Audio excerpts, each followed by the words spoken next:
ছেলেরা গিয়ে 300 লোক খাইতে যাইবে, ওইখান থেকে খাট ফলে ফার্নিচার, ফ্রিজ, টেলিভিশন, হুম হুম হুম হুন্ডা মুন্ডা সব লইয়া তার দিতে হবে।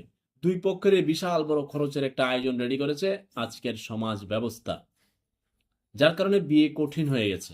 এত সব আয়োজন যদি করেন, ছেলে 5 ভরি স্বর্ণ, এখন 5 ভরি স্বর্ণ কিনতে গেলে তার লাগবে 7 লাখ টাকা। তার বিয়ের যে এস্টিমেট আয়োজন করতে গেলে তার 10 লাখ টাকা বিয়ের খরচই লাগবে। তখন সে এই যে চিন্তা, এই যে দুশ্চিন্তা, বিয়ে থেকে সে দূরে থাকে, তখন কুটকুট করে প্রেমের দিকে সে ধাবিত হয়।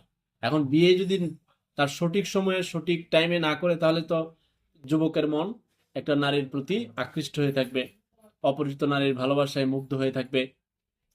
তার অল্প বয়সে দেখা গেছে ওই যে মেয়েকে পছন্দ করে ওই মেয়ের বাড়ির চারপাশে ঘুরবে, ওই মেয়ের বাড়ির টিনের চালটা দেখলেও তার শান্তি, গাছটা দেখলেও শান্তি, ঘুরঘুর করবে।